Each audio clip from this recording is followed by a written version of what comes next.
Olá, pessoal. Sejam bem-vindos ao canal da Associação Espírita Teresa d'Ávila, que vem apresentando a série Aspectos Morais na Revista Espírita. Série esta que tem como objetivo incentivar e divulgar a leitura e os estudos das revistas espíritas publicadas por Allan Kardec entre os anos de 1858 e 1869. O artigo que veremos hoje se intitula Homero e está na Revista Espírita de novembro de 1860. E para estudarmos esse artigo, estão comigo os companheiros Felipe Rocha e Sônia Hoffmann. Olá, Sônia. Olá, Eduardo. Olá, Felipe. Olá a todos os queridos ouvintes que estão aqui junto conosco nessa programação. E é um grande prazer e é uma satisfação. E sempre lembrando a todos os ouvintes que queiram ler na íntegra o artigo e que não tiverem acesso ao documento, a parte física do livro, podem acessar o canal O site, né? o site da Federação Espírita Brasileira e baixar lá em download gratuito todos os volumes das revistas espíritas. Olá, Felipe, tudo bom contigo? Olá, Soninha, olá, Dudu, olá aos nossos amigos que estão acompanhando a gente através desse canal.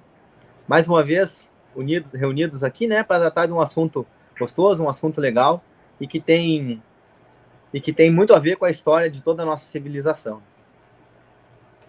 Bom, em primeiro lugar, para quem não conhece, Homero foi um poeta épico da Grécia Antiga que escreveu duas obras-primas da literatura universal, a Ilíada e a Odisseia, que narram, né, as aventuras de heróis gregos e que também serviram como influência para toda a literatura do Ocidente. Toninha, quer falar alguma coisa sobre esse grande escritor?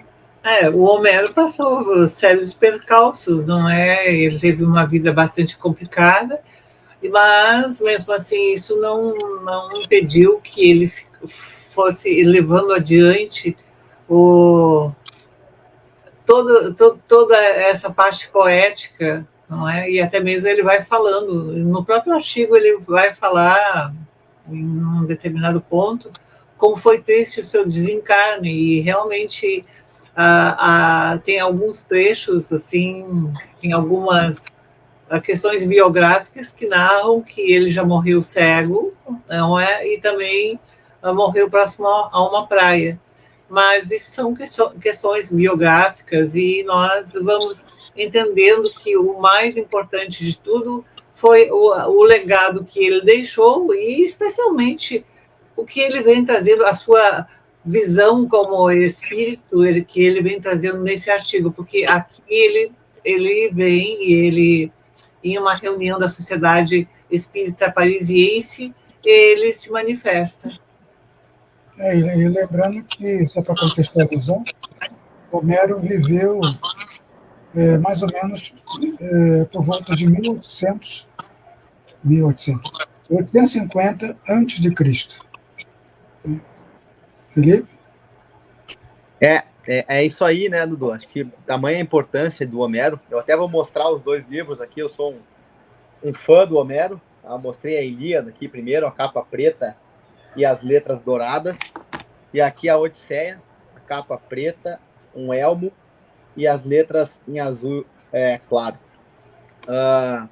É interessante que o que a gente conhece de mitologia grega, né, praticamente foi toda escrita no Homero, né, tanto dos deuses como dos contos, né, e que o tão importante que são esses textos, que quando a gente vai ler a obra do Sócrates, do Aristóteles, dos poetas e dos pensadores gregos mais importantes, né, a gente vê sempre referências muito claras a essas duas obras, a mitologia, né, e a verificação dos padrões escritos nessas duas obras, né? Então são obras realmente de um peso muito grande, muito importantes.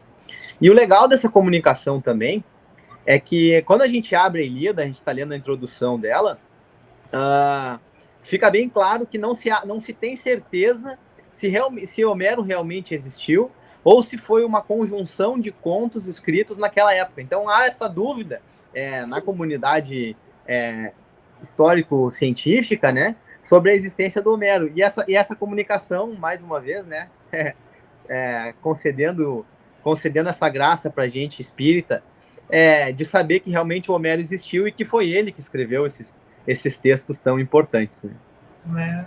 E ele vem também dizendo que algumas alterações foram feitas naquilo que ele tinha elaborado, não é? Mas, de alguma forma, não perdeu a sua riqueza. É claro que nós vamos entender. Agora, eu fico imaginando assim, quão rico poderia ter sido se tivesse sido mantido o mais original possível, não é? Mas... Aliás, essa informação que o espírito de Homero traz, né, que alteraram as suas obras, foi confirmada por estudiosos da mitologia, né, pesquisadores, que já tinham visto essas alterações feitas pelos helênicos, né, e por acadêmicos bizantinos. Ou seja, então, durante um milênio, por exemplo, né, como eles constataram. Gutenberg não tinha vindo ainda, né, Dudu? Não, Gutenberg não tinha vindo ainda. Não, era transmissão oral mesmo. Aliás, né, para esclarecer os nossos, né, ouvintes, telespectadores, essas duas obras, a Ilíada e a Odisseia, elas contam, né, com detalhes, né, bem interessantes, muitos ficcionais, eu vou explicar por quê, a Guerra de Troia, a famosa Guerra de Troia. E também sobre Ulisses, não é? Sim, todos os heróis que participaram da Guerra de Troia, né, que durou 10 anos. Acontece o seguinte, que a Guerra de Troia, ela se passou entre os séculos de 1300 e 1200 antes de Cristo. Então, o que chegou até Homero foram relatos orais, da tradição oral, né, das histórias dessa guerra. Então, quer dizer, além de ele ter recebido, vamos dizer assim, não toda a história em si, né, trechos, relatos, talvez em pedaços dessa história, ele também colocou um pouco da ficção, da imaginação dele nessa história. Tem aquele ditado, né? Quem conta um conto, aumenta um ponto. Né? E o Homero aumentou bastante pontos. Porque são obras bastante ricas em detalhes, né? Da relação dos homens com os deuses, né, gregos e tudo. Mas é muito interessante, e nós recomendamos, né, que leiam essas obras, porque são obras muito enriquecedoras e, como eu falei no começo, são obras que influenciaram toda a literatura ocidental. E agora também é uma questão fundamental que a gente precisa colocar aqui, é que os médiums que receberam, não é, essa comunicação de Homero, eles não conheciam, eles não sabiam, eles não tinham contato com este conhecimento. Eles não tinham este conhecimento de quem foi Homero e qual a importância dele. Então, quando Allan Kardec conversa e ele se apresenta como um Homero, então ele pode perceber que os médiuns realmente não estavam, de forma alguma, tentando trazer alguma coisa que não fosse verdadeiro, mas sim que os médiuns, e mesmo porque esses médiuns que estavam trabalhando ali com Kardec sempre teve um cuidado imenso, eles eram extremamente responsáveis, Mas, então, mostra mais uma vez que o próprio Homero, ele não somente ele se apresentou, mas também ele vai relatando particularidades que não haveria como esses médiuns saberem, porque ele vai relatando onde ele nasceu, a cidade em que ele viveu, a pobreza que ele passou, as situações difíceis que ele vivenciou. Então, isso é bastante importante. E a gente percebe também, ele já inicia essa manifestação dele de uma forma muito, assim, louvando, não só louvando, mas entendendo a grandiosidade de Deus, quando ele começa já assim: meu Deus, como são profundos os vossos desígnios e impenetráveis as vossas vistas. Então, por aqui a gente já pode começar a perceber a questão da religiosidade nele, não é? O quanto essa religiosidade que ele já estava compenetrado e entendendo essa grandiosidade de Deus, não é? Que os desígnios de Deus são profundos. Né? Então,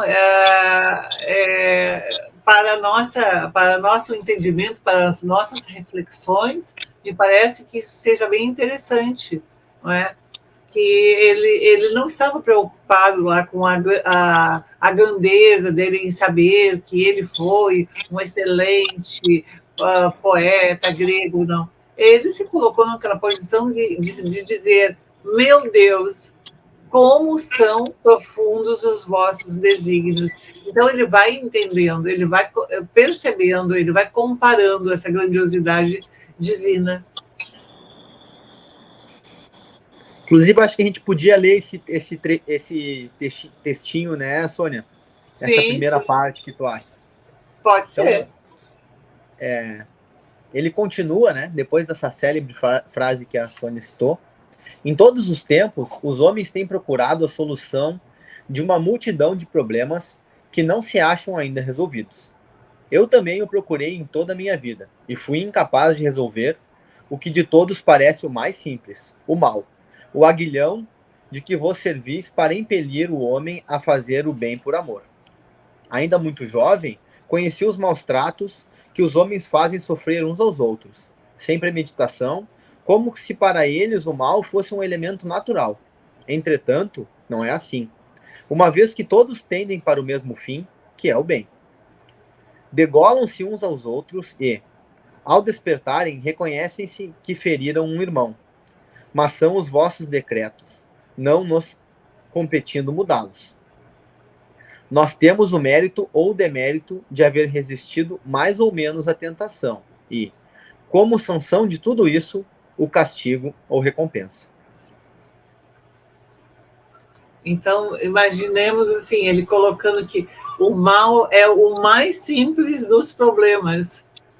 Vamos imaginar qual será o mais complexo, essa multidão de questões que precisam, que todos nós vamos buscando tentar resolver, não é? E que ele também buscou resolver ao longo da sua vida, que foi essa questão do mal e de tantos outros, mas que este era o mais simples.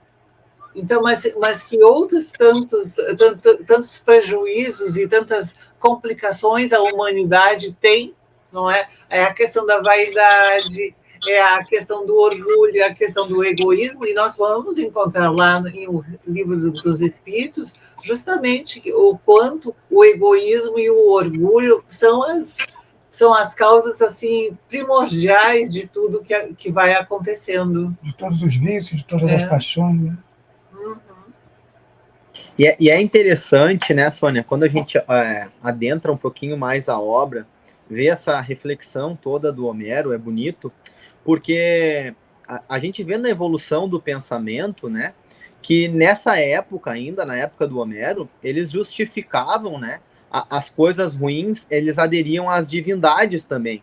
Então a divindade, ela não era só boa, né, ela não era perfeita, ela era corruptível, ela era maldosa, ela tinha os seus defeitos, como orgulho, como vaidade, como egoísmo, o que levou Sócrates a dizer que ele acreditava numa divindade, mas não na divindade pintada por Homero, né? Porque a divindade do Homero ela era falível, e na concepção de Sócrates, o que depois Kardec também vai citar no Evangelho segundo o Espiritismo, não é?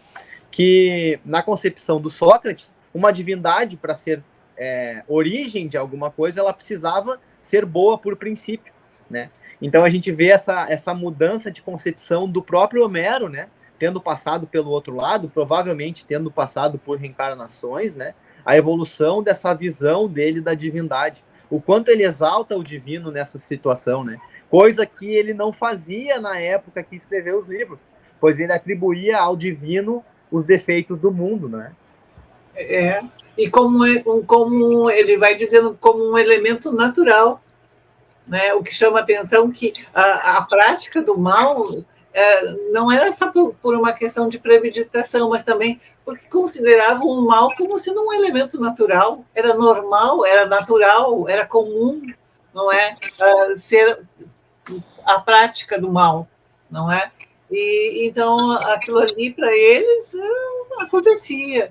E nós sabemos hoje as graves consequências que toda essa questão do mal vem produzindo na humanidade ao longo da história, não é? Desde um passado até o nosso presente, e que ainda vai repercutir no futuro mais próximo ou mais distante, dependendo de cada um, não é? Vai repercutir as consequências da prática deste mal.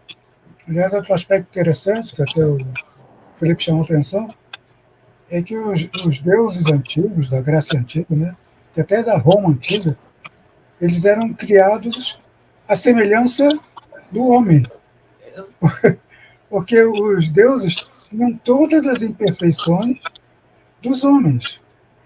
E os homens, todas as imperfeições daqueles deuses criados por eles. Né? Não, por isso que havia uma interação simbiótica. Uma interação perfeita entre os deuses e os seres humanos, a ponto de deuses casarem com seres humanos. Era uma confusão danada aquilo lá. Mas agora, outro aspecto interessante é que hoje em dia, quem pauta o comportamento moral dos seres humanos, né, e até o comportamento de Deus, usando o Antigo Testamento da Bíblia, recai nessa, né, vamos dizer assim, nessa posição não adequada, né?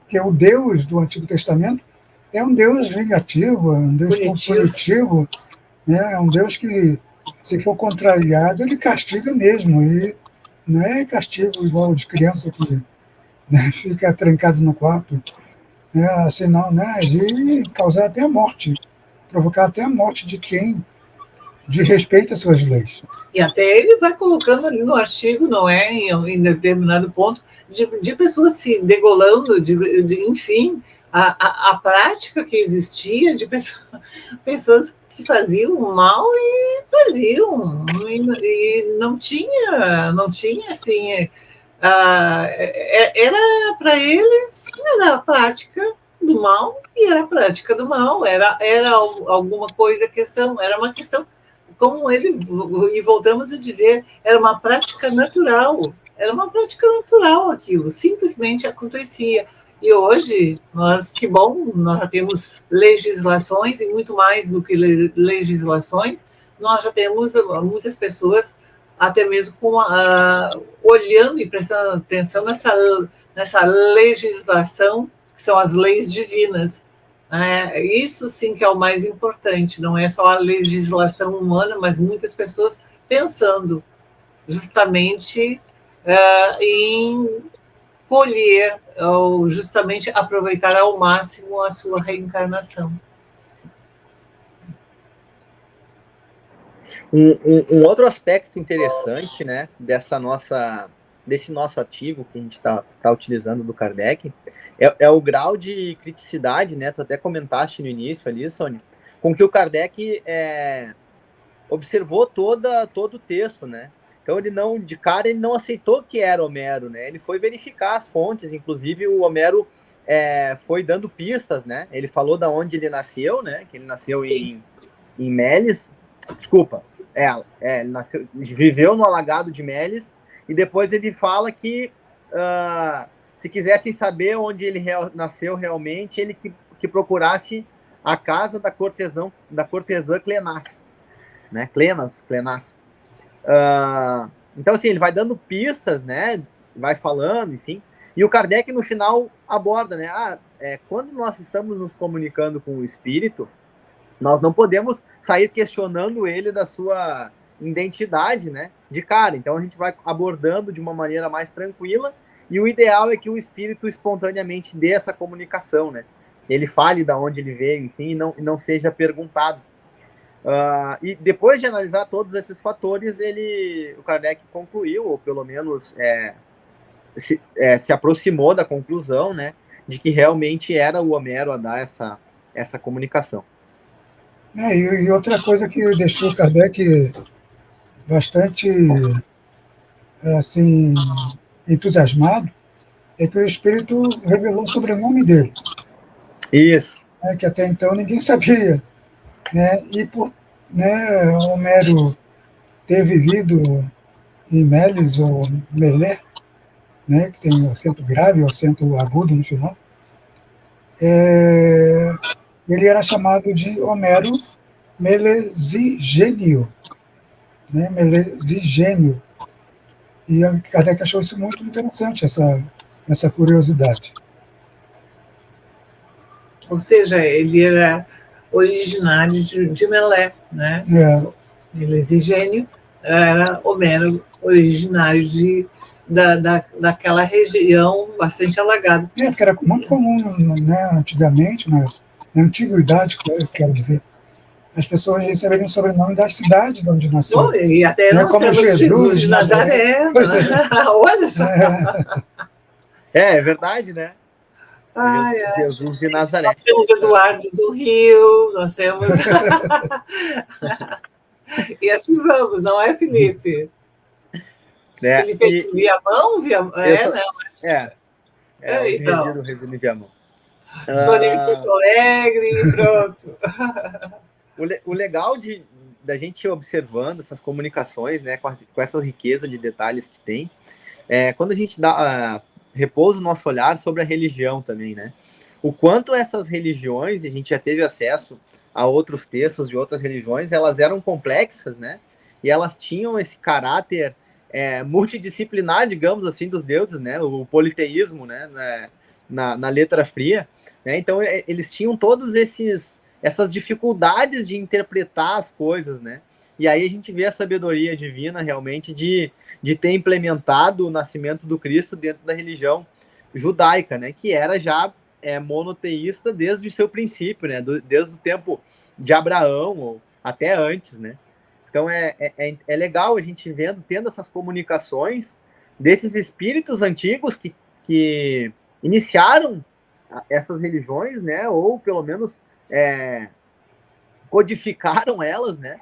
E eles já tendo esse reconhecimento, essa mudança de postura, né? Já louvando a Deus, já quando fora do corpo físico, né? E passado esse tempo, ter esse reconhecimento, né? Isso é muito bacana da gente observar nessas mensagens desse gênero. E com certeza acrescentam muito ao nosso entendimento, né? Exatamente, porque naquela época eles eram extremamente politeístas, não é? E agora, quando ele vem e fala o quão profundo são os desígnios de Deus, esse reconhecimento, então, isso é algo belo na trajetória evolutiva dele, não é? Desse reconhecimento, desse entendimento que ele já conseguiu, que ele conquistou e que ele não teve problema algum, não é, de iniciar a sua manifestação trazendo este entendimento. Ele já iniciou aqui, ele não foi necessário que fosse perguntado a ele se ele já acreditava em Deus ou alguma questão assim. Não, ele já naturalmente já vai, espontaneamente, ele já vai se posicionando em relação a tudo isso. Então, nós podemos perceber essa evolução moral, e já que o nosso programa fala dos aspectos morais, nós aqui podemos perceber a evolução moral que Homero e que tantas outras pessoas vão tendo ao longo das suas reencarnações, ao longo da sua evolução, não é? Como espírito imortal. Isso é extremamente importante.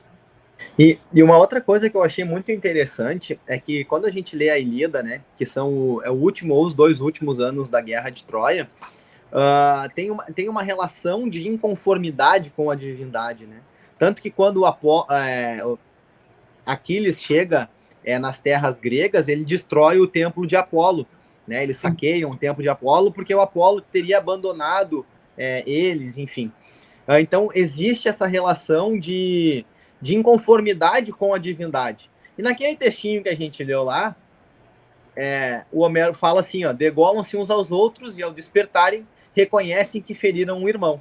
Mas são os vossos decretos, não competindo nos mudá-los. Só temos o mérito ou o demérito de haver resistido mais ou menos à tentação. Então, é legal esse fechamento dessa parte dele, né? Que é uma aceitação maior dos desígnios da divindade, já não mais aquela inconformidade com a divindade anterior, né? Aquela insujeição, né? E também como o mal, como um aguilhão, como um estímulo para começar a praticar o bem por amor ao próximo. Chega a um ponto que este mal é tão excessivo que as pessoas querem romper, não querem mais ser más, não querem mais praticar o mal nem para os outros, nem para si próprio, mas eles querem começar, e que aquilo ali serve como estímulo. Chega a um ponto que é tão excessivo que já é insuportável.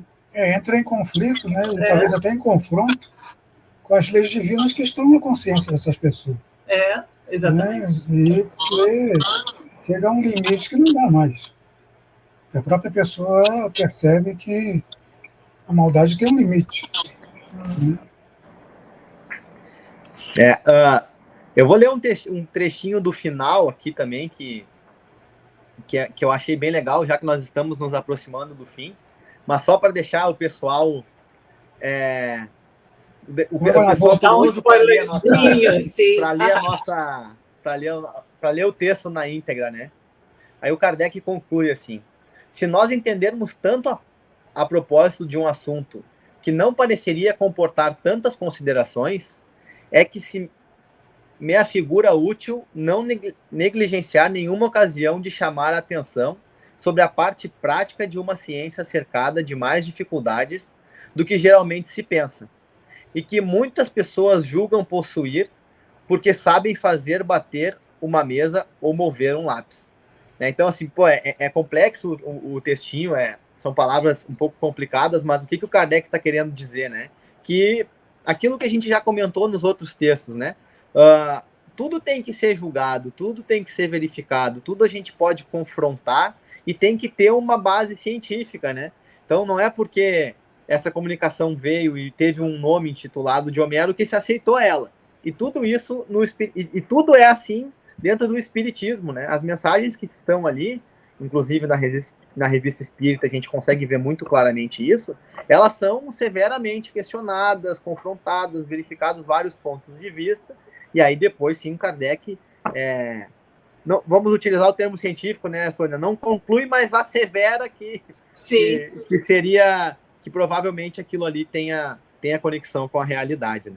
Exatamente. E também ele vai, de alguma forma, colocando o quanto uma reunião mediúnica é muito mais do que um momento de esclarecimento ou de consolação do espírito, mas tem um caráter instrutivo para os espíritos e para aqueles que estão encarnados. Então, o quanto uma atividade mediúnica tem esse caráter instrutivo e o quanto é preciso entender que este momento não é simplesmente pegar uma caneta ou simplesmente dar uma mensagem, mas que existe toda uma razão, um porquê, e que as pessoas precisam olhar para isso. Não é somente aquela questão, não é o espírito que está se manifestando, então nós vamos auxiliar a ele. Não, talvez naquele momento também está vindo uma orientação educativa para aquelas outras pessoas que estão ali naquele encontro mediúnico. E isso é extremamente importante. E me parece que muitos grupos mediúnicos deixaram esse caráter instrutivo um pouco de lado e passaram muito mais para a questão da consolação, quando, na verdade, Allan Kardec vem apontando para uma imensidade de questões dentro de uma atividade mediúnica. E também aproveitando a ocasião, lembrando que mediunidade não é momento de curiosidade nem de divertimento. Realmente é uma coisa séria. E como dizia meu amigo Luiz Antônio Meleco, lá do Rio de Janeiro, já desencarnado, brincar com a mediunidade é brincar com fogo. Um abraço a todos e até o nosso próximo vídeo. Um abraço homérico para todos. Um grande abraço. Não vamos dar um presente de grego, prometo. E fiquem com Deus. Até mais. Tchau.